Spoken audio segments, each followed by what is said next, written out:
5 दिसंबर 2016 को तमिलनाडु की सीएम रही जयललिता अपनी अंतिम यात्रा की ओर थी। भारत के दक्षिणी राज्य की सबसे ताकतवर महिला की अंतिम संस्कार पर देश ही नहीं बल्कि विदेशियों तक की निगाहें इस ओर थी। अंतिम संस्कार की जब प्रक्रिया शुरू हुई तो सभी की आंखों में आंसुओं के अलावा लोगों के मन में एक प्रश्न भी था। सवाल था कि हिंदू नाम वाली सीएम को आखिरकार दफनाया क्यों जा रहा है। आपको बता दें कि जयललिता का जब अंतिम संस्कार हुआ था तो उन्हें दफनाया गया था और फिर उनकी समाधि बनाई गई थी। ठीक इसी तरह साल 2018 में जयललिता के सबसे बड़े राजनीतिक विरोधी रहे एम करुणानिधि के निधन के बाद उनका भी दाह संस्कार नहीं किया गया बल्कि उन्हें भी दफनाया गया था। आखिर क्यों?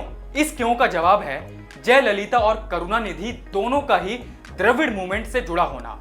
आपको बता दें कि द्रविड़ आंदोलन हिंदू धर्म की किसी भी परंपरा हो या संस्कृति हो या फिर रीति रिवाज हो उसको नहीं मानता। जयललिता एक द्रविड़ पार्टी की प्रमुख थी जिसकी नींव ब्राह्मणवाद के विरोध के लिए पड़ी थी। ब्राह्मणवाद के इस विरोध के प्रतीक के तौर पर द्रविड़ आंदोलन से जुड़े लोग दाह संस्कार के बजाय दफनाने की रीति अपनाते थे। द्रविड़ आंदोलन की ये रीति यहाँ ये बताने के लिए काफी है कि सनातन परंपरा से उनका किस हद तक विरोध रहा है। आज के मौजूदा दौर में जब उदयनिधि स्टालिन ने यह बयान दिया कि हमें सनातन धर्म को मिटाना है, इसके बाद से राजनीतिक गलियारों में बड़ा बवाल खड़ा हो गया है और एक बार फिर द्रविड़ और सनातनियों का विरोध व संघर्ष उभर कर सामने आने लगा है।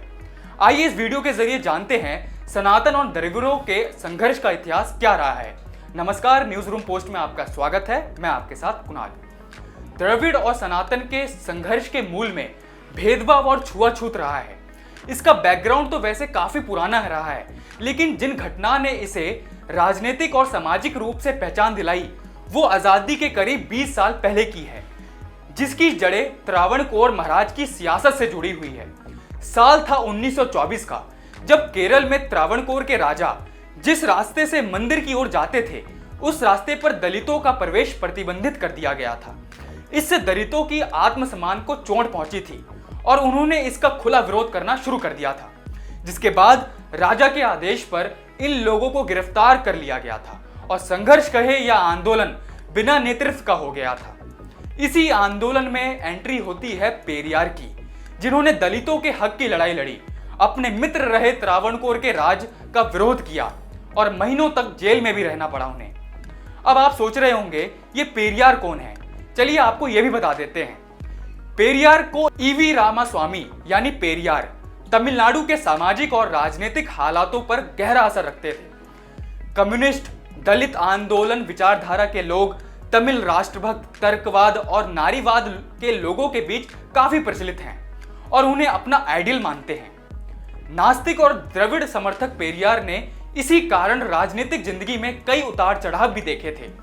खैर, अब त्रावणकोर की कहानी पर वापस लौटते हैं।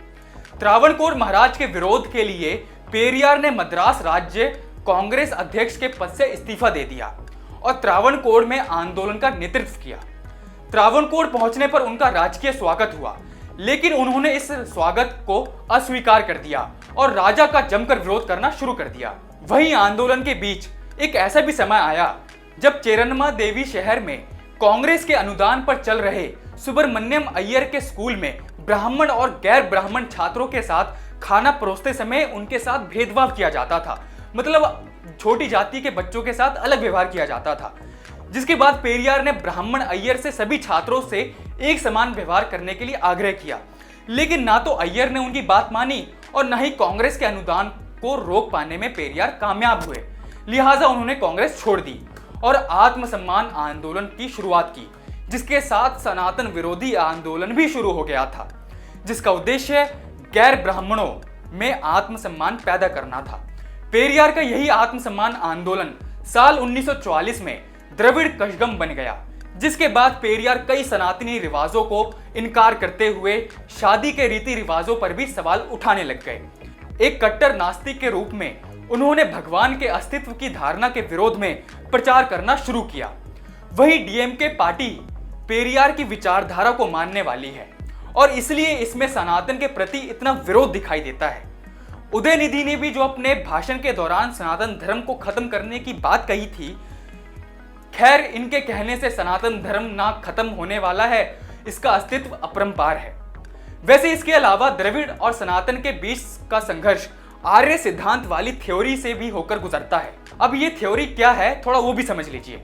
कुछ वामपंथी इतिहासकारों का मानना है कि द्रविड़ भारत के मूल निवासी थे, जिन्हें आर्यों ने मारकर दक्षिण की ओर भेज दिया, और इसी मन ग्रंथ थ्योरी को लेकर ये लोग सनातनियों पर सवाल उठाते रहते हैं।